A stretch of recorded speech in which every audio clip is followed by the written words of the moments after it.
And let's move on. The next team we're taking a look at is the Atlanta Falcons on YouTube. Welcome in, Atlanta Falcon fans, into the podcast. I've already checked out the Bucs, already checked out the Panthers, and like we do for each and every preview, I'll start you off with a little bit of a snapshot at what the Falcons were like last year. Offensive yards per game, they were 6th overall, 389 yards per game.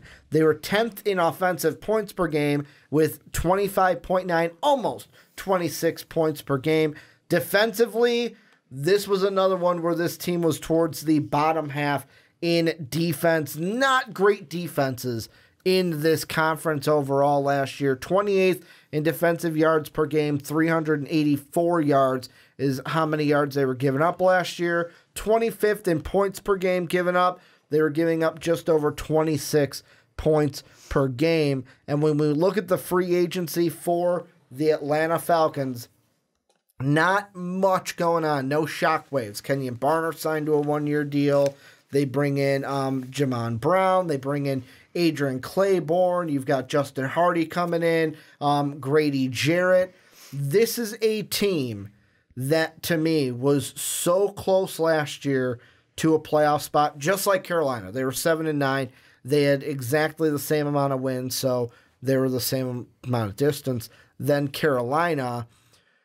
I'll ask you this, Mark. What's the one thing the Falcons need to do this year to flip the script and be a playoff team, even if it's a wild card team in 2019? So I think a big part of it is going to be the fact that they need to really get the defense to step up.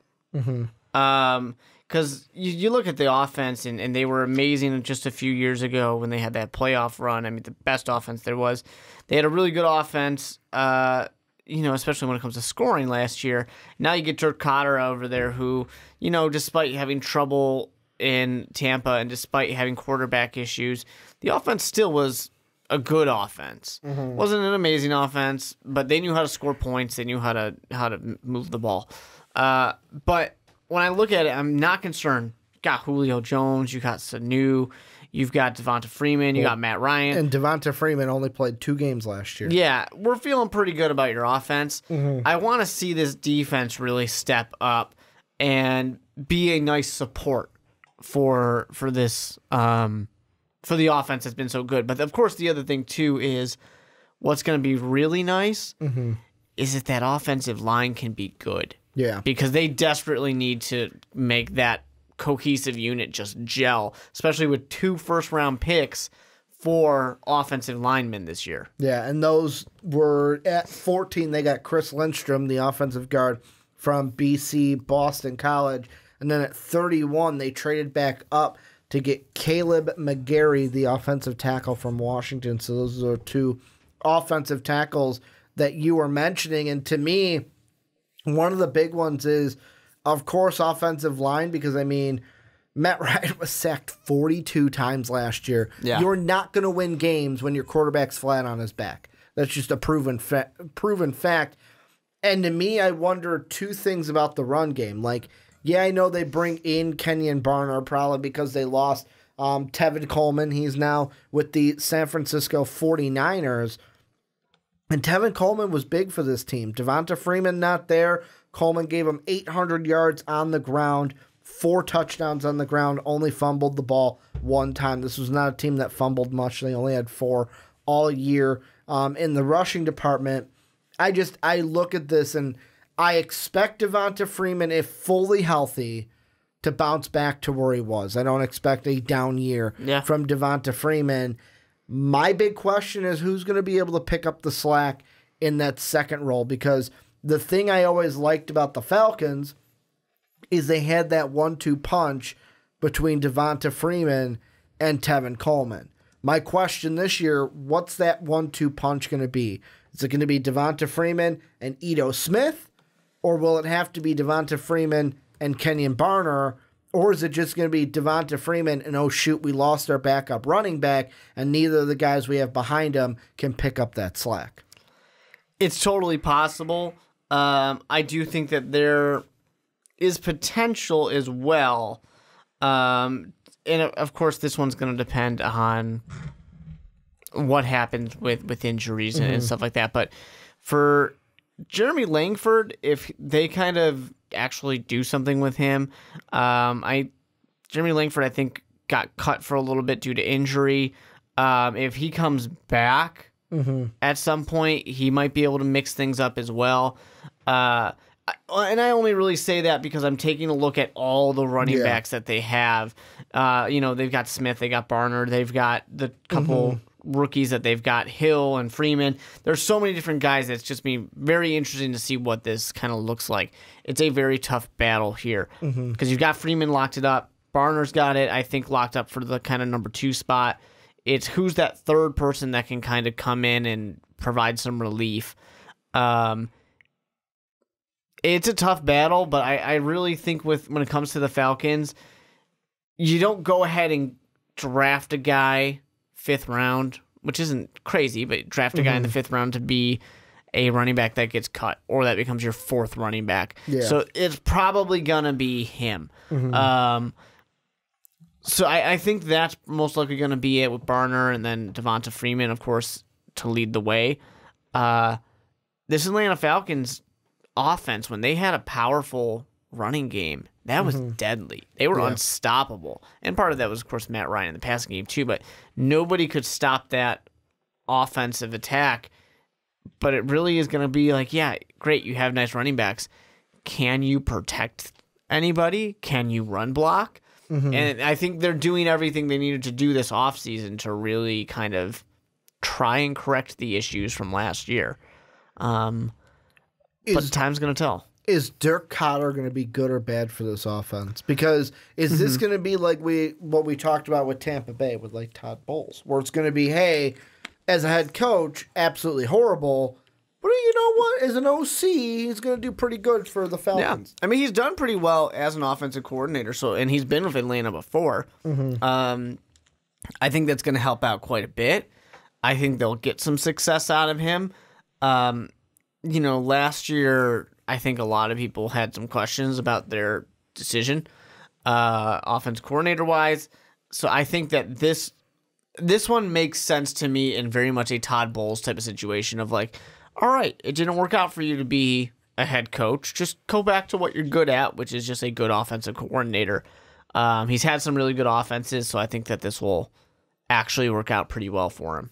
And the thing that I'm pulling up right now is basically, so Dan Quinn has been there, this will be his 5th year as the head coach of the Falcons. The offensive coordinator each year, so 2015, it was Kyle Shanahan. 2016, it was still Kyle Shanahan. 2017, they moved to the Steve Sarkisian offense. And last year, they still had Steve Sarkisian. I guess I didn't realize that he started in 2017. So I guess he was there for a couple of years. Yeah. I was thinking it was just last year, but I guess that makes sense. So he is now the 3rd Dirk Koetter is now the 3rd offensive coordinator in the Dan Quinn era. And for me, eventually, I wonder if this team is ever going to get it right. Well, they had it right when they went to the Super Bowl. And that was Kyle Shanahan. The thing with that was Kyle Shanahan was a little bit too good and enticed a team like the Niners to say, hey, we want you to be our head coach. Really, the issue was you were supposed to win the Super Bowl that year, and you didn't. Steve Sarkisian was more of like hey, you know what? You were the head coach of the Trojans, had a terrible basically disease kind of take him over, and that's why he lost that job.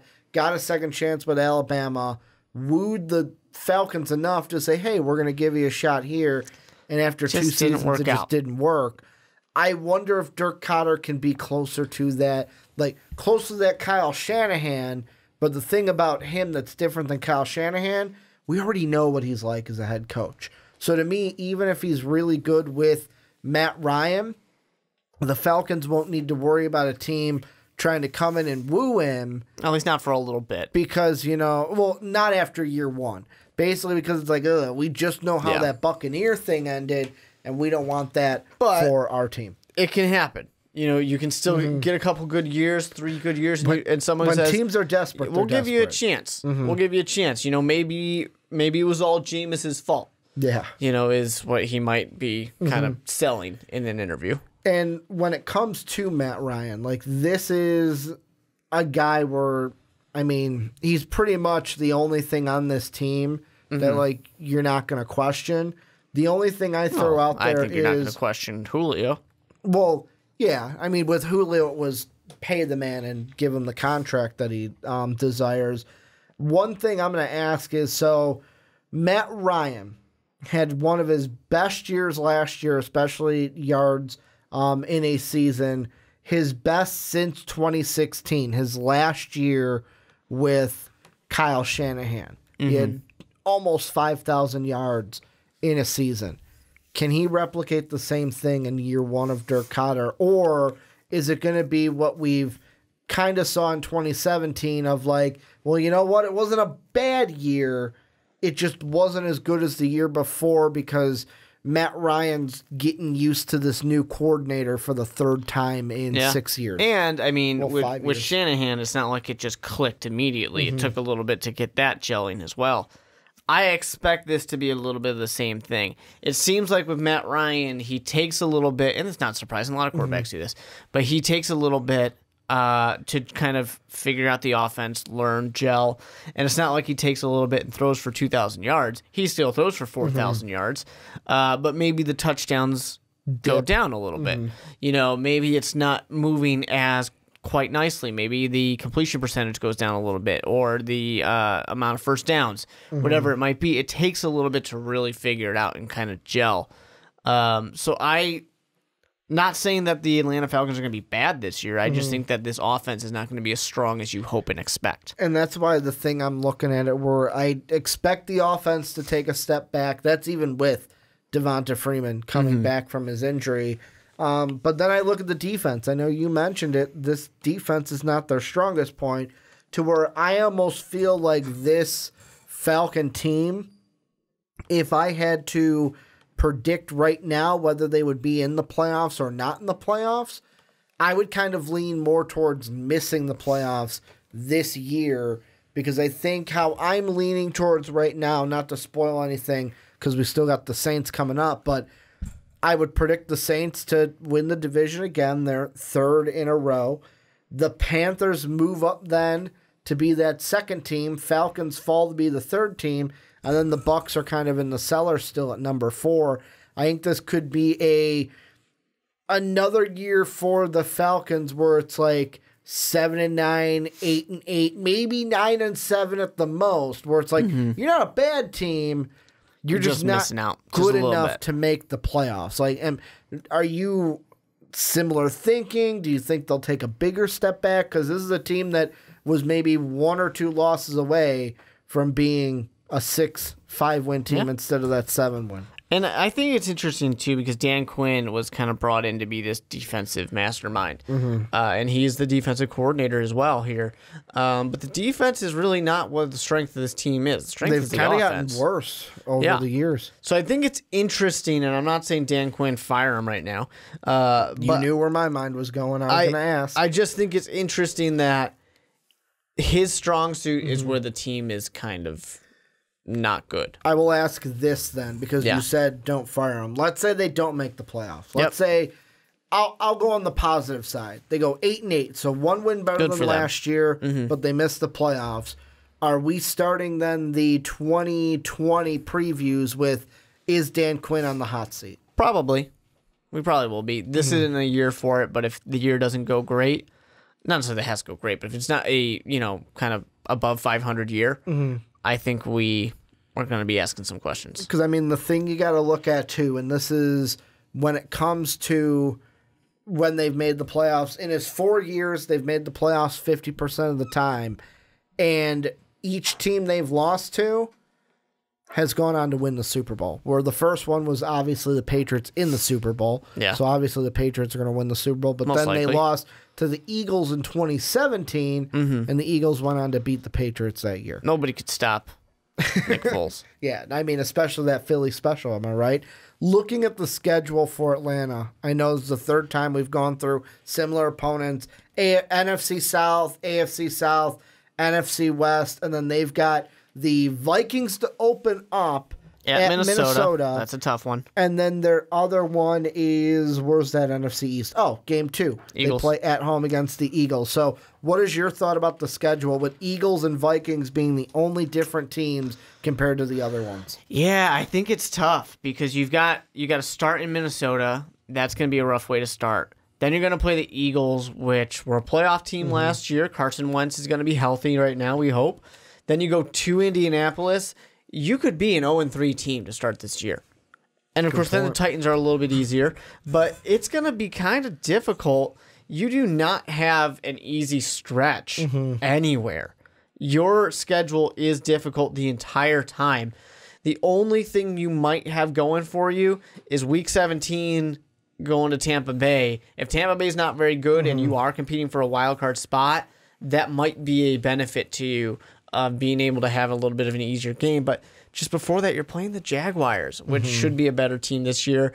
At San Francisco before that, if Jimmy Garoppolo's the real deal, there's nothing easy, and there's no breaks in this schedule. Yeah, out of all the schedules we've looked at so far, I would say this is the toughest right now of an NFC South team because of exactly what you said. There's no breaks. Like, I even tried to be like, well, 15 through 17, I was like, yeah, but Ricky, the Jaguars could be a really good team this year, to where I would say the only saving graces, if any, for them is that the game where they go to New Orleans, they're coming off of a bye.